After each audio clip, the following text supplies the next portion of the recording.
What would you do if your child came home, bruised and then told to apologize for being hurt? What if the ones protecting the abuser were your own family? Would you stay silent to keep the peace? Or would you finally stand uphaven if it meant standing alone? This isn't just a story about betrayal. It's about a mother who uncovered the truth buried beneath privilege, silence, and fear, and what happened when she finally decided. Not this time. Spring in Carlton Ridge, Vermont, always arrived like a secret whispered through blooming dogwoods. But that Sunday evening, no amount of sunshine could thaw the cold knot in my stomach as I pulled into the Whitaker driveway. The estate was picture-perfect as always, ivory shutters, tulip beds curated like a magazine spread, and the flagstone path that led to a door I never wanted to knock on. But my daughter was behind it, and so I did. Virginia Whitaker answered, pearl earrings gleaming, posture straight as ever. "Rachel," she said curtly. No smile, no warmth. Just the vague disapproval of someone who'd never thought I was good enough for her son or her legacy. "I'm here for Lena," I said evenly. "She's in the sitting room with the others," she replied, stepping aside like I was housekeeping, not family. I stepped in, heels tapping softly on marble, heart louder in my chest. The sitting room reeked of lemon polish and tension. Lena sat on the edge of a cream settee, clutching her elbow. Standing beside her was Colton, Virginia's golden grandson, arms folded, smirk in place. And Virginia crouched beside my daughter, voice cool and practiced. "Now, Lena," she cooed. "You need to apologize to Colton. You upset him, and that's not how we behave in this family." Lena's lips trembled. "But you provoked him," Virginia interrupted. "He was playing. You grabbed the controller first." I froze. My gaze dropped to Lena's exposed arm. A faint but unmistakable bruise ringed her forearm like someone had grabbed it too hard. It wasn't just faint, it was deliberate. "What happened?" I asked, my voice quiet but firm. Virginia straightened slowly, brushing invisible dust from her slacks. "They had a little disagreement." Lena got emotional. Colton barely touched her. I knelt in front of Lena. "Sweetheart, let me see your arm." She hesitated, then turned it. The imprint was unmistakable, 5 red marks from a grip too strong for a game of tag. "She tripped," Virginia said before I could speak. "Besides, you know how sensitive she is." Colton looked down at his shoes, suddenly solemn. But he didn't deny it. For a moment, I did nothing, said nothing. The old Rachel, the peacemaker, the rational one, the woman who made excuses to keep things civil, she would have let it slide. But not this time. Without another word, I stood and took Lena's hand. "We're leaving," I said. "You're overreacting," Virginia snapped, her calm veneer cracking. "This is exactly the kind of drama Blake warned us about." "I'm not here for Blake," I replied. "And I'm certainly not here for your family games." Colton muttered something as we walked out. Crybaby and Virginia didn't correct him.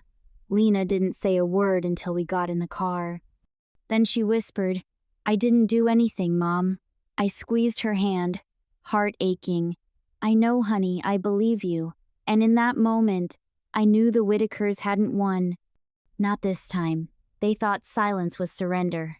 But they forgot something important. Even the softest women become fierce when their child is in danger. This wasn't surrender. It was the sound of war drums, slow and steady in my chest.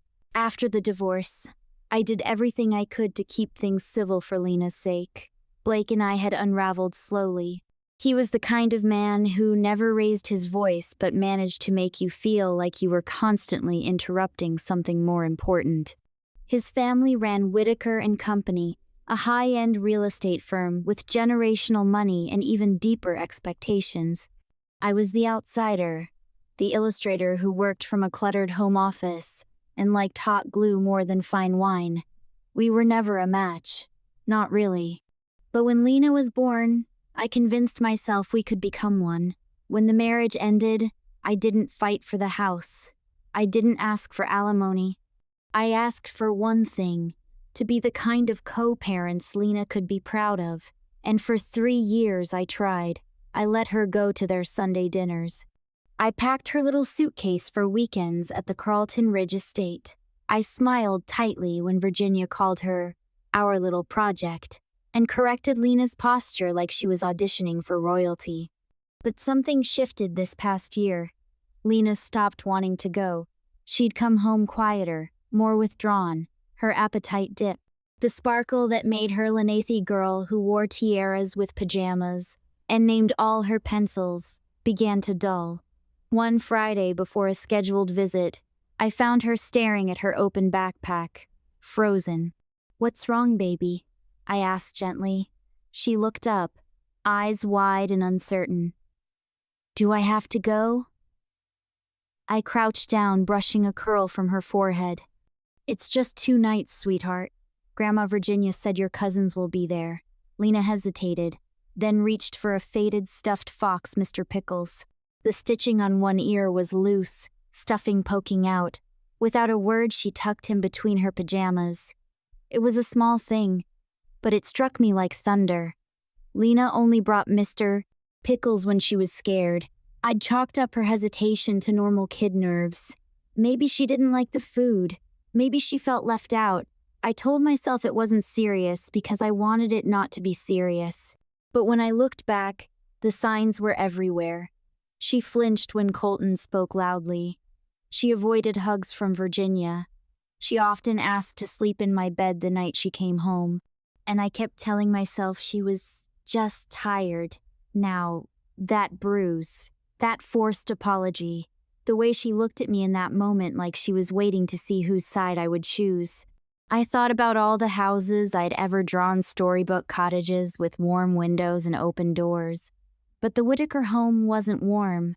It smiled too much. A fixed, practiced smile that said, "We don't talk about ugly things here." And for too long, I'd let that smile fool me. I pulled out my phone and stared at the lock screen, a picture of Lena in rain boots, covered in mud, laughing without care. I didn't care how powerful or polished the Whitakers were. I wasn't letting my daughter disappear into their silence. Not anymore. 2 days after we left the Whitaker estate in silence, I received a text from Blake. "I heard there was some drama. Colton's just a boy, Rach. Don't make this into something it's not." It was almost funny, in the way being dismissed can feel funny when you're too angry to cry. I stared at his words. My fingers hovered over the keyboard, then fell back. There was no use. Blake hadn't changed. He had always sided with ease, with image, with the family. I should have known better than to expect anything else, but I couldn't shake the feeling that something wasn't right. That bruise didn't look like roughhousing. It looked like a warning. That week, I sat Lena down in the kitchen over a bowl of soup. She stirred it absent-mindedly, eyes fixed on the spoon. "Honey," I said gently, "did something happen with Colton? Before Sunday, I mean." She froze. The spoon slipped from her fingers with a soft plink. "He gets mean," she whispered. "But I'm not supposed to say." "Who told you that?" "Grandma Virginia and Dad. They say I'm too sensitive, that I should be more like Colton, brave." I bit my lip hard enough to taste blood. The next day, I called Lena's teacher, Miss Alvarez, under the guise of checking in. She hesitated, then said carefully, "We've noticed she's been more withdrawn lately. Not disruptive, but different." She stopped raising her hand in class. Then she added, "There was something last month, after a weekend visit. She asked to sit alone during group work. She said her cousin was too loud." My heart dropped. I went through old pictures on my phone, birthday parties, family gatherings, holidays.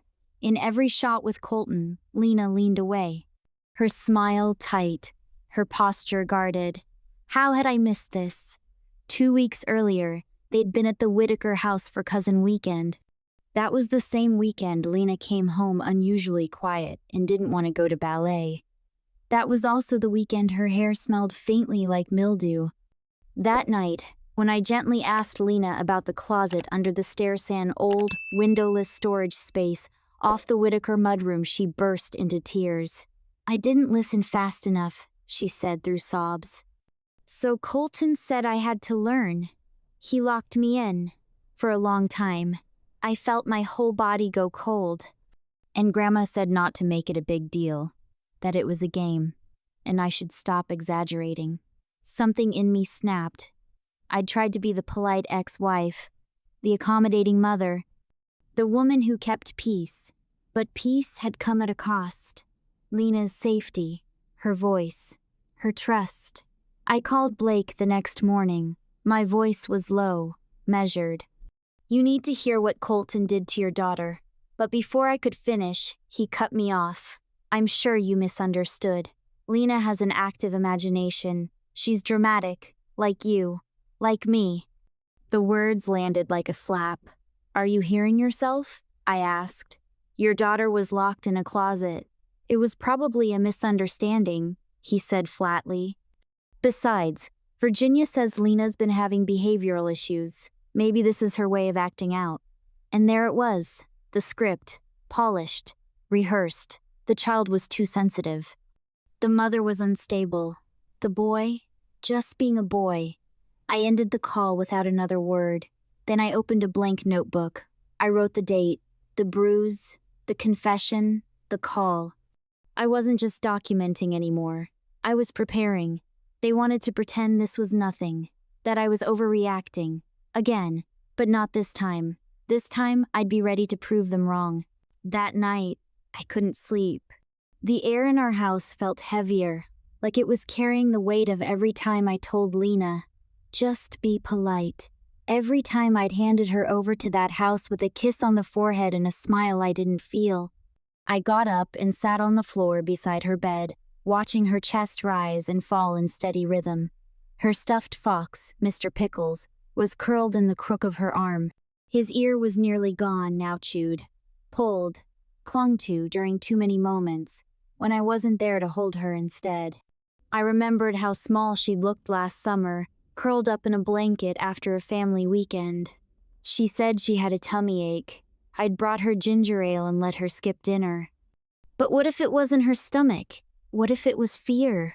The next morning after breakfast, I asked her carefully, "Sweetheart, can you tell me more about that closet?" She hesitated, pushing her cereal around with the back of her spoon. "He said it was a game," she murmured. "Hide and seek." But he closed the door and turned the lock. I asked to come out, but he laughed. I sat there for so long I thought maybe everyone forgot. Her voice broke. "He only let me out when Grandma called him for dinner. She saw me crying and told me to fix my face before the other kids saw. She said if I tattled, I wouldn't be invited back." I couldn't breathe. My hands clenched so tightly in my lap, my nails left half moons in my palms. Lena looked at me, eyes wide. "I didn't want to make you mad. You always said family is important." I felt something break inside me. Not at her, never at her, at myself. I had said that. I had tried so hard to make peace with people who didn't deserve it, for a daughter who deserved so much more. I had thought I was being mature, respectful, even wise. But I had handed my child over to a place that used family as a shield for cruelty. I excused it because they had money, because they were polite, because I thought maybe I was being too emotional. But now I saw how deeply the gaslighting had gone. Not just toward me, but through me. I spent that day going through every photo I had, every note from school, every scribbled drawing Lena had brought home. I saw the pattern. Lena standing slightly apart in group photos, her head turned away when Colton was nearby. The drawing she'd made in second grade, 2 stick figures, one much smaller, behind bars in a square box. I hadn't seen it then. I saw it now.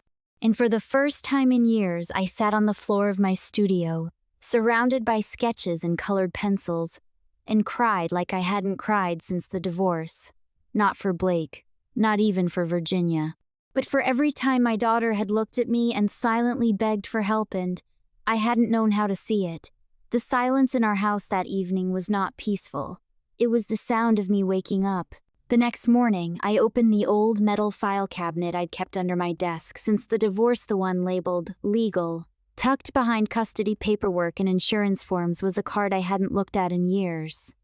Camille Hart, family law, child advocacy. We'd met at a parenting workshop shortly after Blake and I separated. She spoke calmly but with fire behind her eyes. I remembered thinking, if I ever need someone to fight for Lena, it'll be her. I dialed the number. Camille Hart speaking. It's Rachel Myers, I said. My voice shook a little. I need your help, and I need you to tell me if I'm overreacting. After I told her everything, the bruise, the closet, the forced apology, the silent sesh was quiet for a moment. You're not overreacting, she said. You're finally reacting. And with that, the work began. She told me to document everything. Dates, times, locations, details of every interaction, every bruise, every change in Lena's behavior. I opened a fresh notebook and started from the beginning, writing like a woman possessed. The things I remembered now that I let myself look: the tremble in Lena's lip, the panic in her voice when she couldn't find Mr. Pickles before a visit. These weren't random anymore. They were clues, a map of unspoken trauma. Camille also told me to talk to Lena's teachers. I met with Miss Alvarez after school. When I told her what was happening, her face went pale. I've wondered, she admitted. Lena's been drawing things in art class. Sad things, lots of dark colors, small figures trapped under bigger ones. She said it was just pretend, but she pulled out a folder and handed me a drawing I hadn't seen. A little girl in a gray room with no windows. A boy outside the door. A speech bubble above his head read, "Don't tell, or it gets worse." I blinked fast, willing my voice to stay steady. "Can I keep this?" "Of course," she said. "And if you need me to speak up formally, I will." That night, as Lena colored quietly on the rug, I got an email from a blocked sender. Subject line, "I know what they're capable of." There was no name. Just a message. "I used to nanny for the Whitakers. I was fired when I reported something similar. Colton hurt another child at a family event, and Virginia blamed the other kid, told me to erase the texts. I didn't. I kept everything. Attached were screenshots, messages from Virginia. Tell the Henderson girl's mother it was a misunderstanding. Colton didn't do anything wrong. That boy was being dramatic. Do not mention this to Blake or Rachel." I stared at the words. The familiar tone. The rehearsed cruelty. And I knew then that Lena wasn't the first. But I would make sure she was the last. Camille helped me file a formal report with Vermont's Department for Children and Families. She warned me it could be messy, that the Whitakers would fight back. I didn't care. Let them fight. I'd spent years drawing whimsical scenes for us with talking animals and magical stars. But now I was sketching something else entirely. Timelines, witness names, copies of every text and drawing and photograph. My hands used to create beauty. Now they built a case. A quiet one. A careful one, but no less fierce. Because protecting Lena wasn't just about stopping harm. It was about showing her that when you speak up, someone listens, and that someone would be me. The video arrived on a Wednesday evening. It came via another anonymous email. No text, no subject line, just a file named Back Patio Cam 3 Move. I hesitated before clicking. Then the screen came to life. The Whitaker estate's pristine backyard filled the framestone path.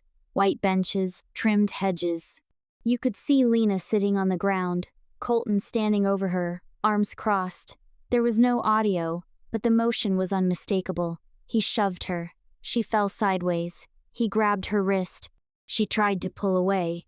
Off to the side, Virginia Whitaker stood in the doorway, arms folded, watching. She didn't move. Not when Lena flinched. Not when Colton twisted her arm. Not when Lena cried. The video ended with Virginia turning and walking away. I watched it twice, then forwarded it to Camille with shaking fingers.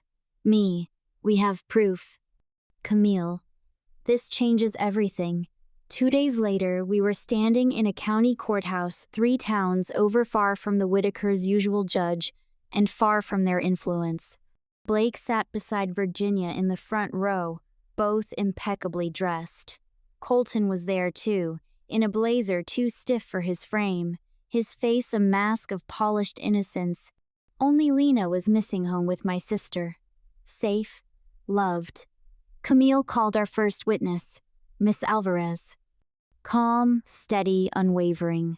She described the behavioral changes she'd seen in Lena and the disturbing drawings she'd submitted as evidence. Next came the former nanny, who finally stepped forward, her hands trembling only slightly as she recounted the Henderson incident, the silencing, the NDA threats, the patterns. Camille projected the text messages on a screen beside the judge, but it was the tape that changed the air in the courtroom. When the footage played, silence fell. Even the Whitakers didn't move. Judge Simmons leaned forward, watching Colton's every movement. When the screen went dark, she looked directly at Virginia. "Do you deny this is your property?" "No," Virginia said stiffly. "But the footage lacks context. What context would justify watching a child be physically harmed and doing nothing?" Virginia's jaw tightened. "Children fight. Lena provokes him." Camille stood. "Is that your official position? That a 9-year-old girl provoked her cousin to the point of physical assault, and that justified your inaction?" "She's dramatic," Virginia said. "She always has been. Like her mother." The courtroom held its breath. Camille let the words hang before responding. "Your Honor, let the record reflect that Miss Whitaker just used the same rhetoric to dismiss this child's injuries that she used to dismiss her daughter-in-law for years." Then came the child psychologist doctor. Nguyenhu had evaluated Lena in recent weeks. She described classic trauma responses: withdrawal, fear of specific individuals, recurring nightmares, and a hyper-awareness of authority figures. "All consistent," she said, "with a child who has been gaslighted and physically intimidated." Blake's attorney objected, suggesting the video might have been tampered with. Camille smiled faintly. "Metadata analysis confirms it hasn't been touched, and it's stored on the Whitaker cloud system, under their own security provider." Judge Simmons leaned back. "I've seen enough." In her ruling, she granted me full custody of Lena. Blake would have supervised visitation only, and only after attending parenting classes. Virginia and Colton were issued a no-contact order. The judge's final words echoed as I left the courtroom. What happened here wasn't just negligence. It was enabled harm disguised as family tradition. That ends today. Outside, reporters waited. Someone shouted questions. I didn't answer. I just held the ruling in one hand and Camille's hand in the other.